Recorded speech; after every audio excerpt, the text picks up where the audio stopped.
जो मुस्कुरा रहा है उसे दर्द ने पाला होगा, जो चल रहा है उसके पाँव में छाला होगा।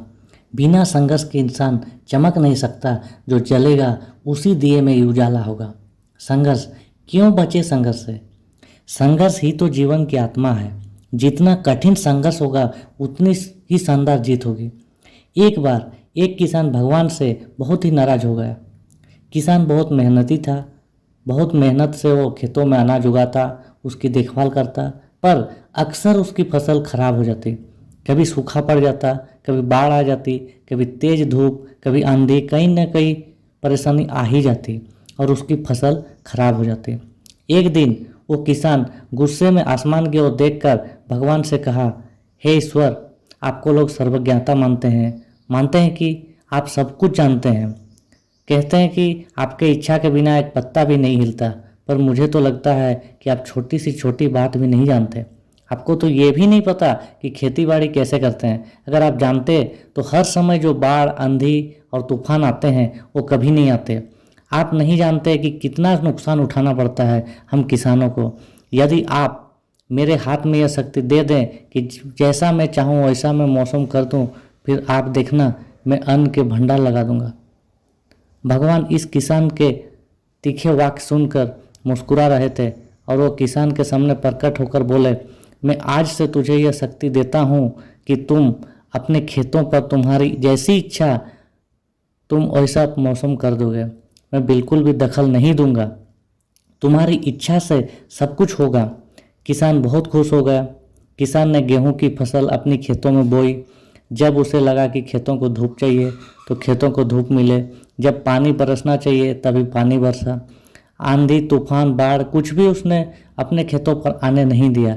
किसान के खेत में इस वर्ष ऐसी फसल हुई जैसे कभी नहीं हुई थी। हरी भरी लहलहाती फसल, मन ही मन वो बहुत खुश हो गया और सोचने लगा, अब सबूत के साथ दिखाऊंगा भगवान को कि इसे कहते हैं शक्ति का सही उपयोग। मेरी सफलता देखकर उन्हें अपने नियम जरूर बदलने पड़ेंगे। कुछ दिन गुजरे, फसल कटने को तैयार हो गए।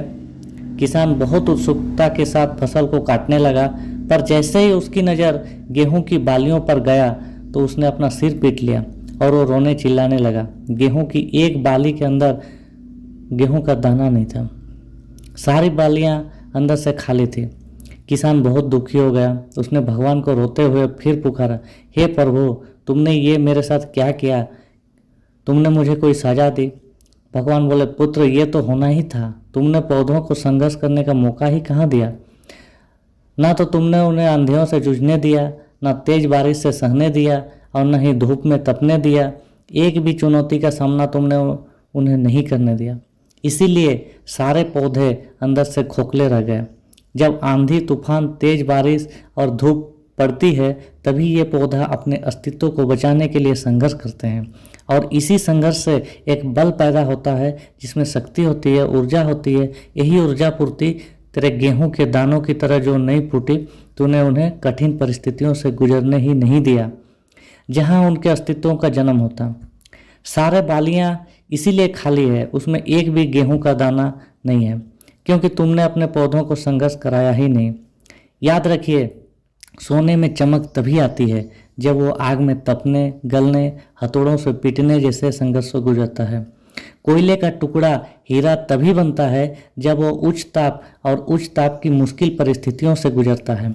इसी तरह यदि हमारी जिंदगी में कोई संघर्ष ही ना हो, कोई चुनौती ही ना हो, तो हम भी गेहूं की बालियों की तरह खोखले रह जाएंगे, कोई अस्तित्व नहीं होगा। विपरीत परिस्थितियां, चुनौतियां, समस्याएं हमें और अधिक निखारती है। यदि जीवन में कठिन परिस्थितियां और चुनौतियां आए तो घबराना मत, बल्कि सामना करना, विश्वास करना कि आप और अधिक निखर जाओगे और अधिक मजबूत बन जाओगे। किसी ने कितना सही कहा है, जिंदगी जीना आसान नहीं होता, बिना संघर्ष कोई महान नहीं होता, जब तक ना पड़े हथौड़ों की चोट तब तक पत्थर भी भगवान नहीं होता।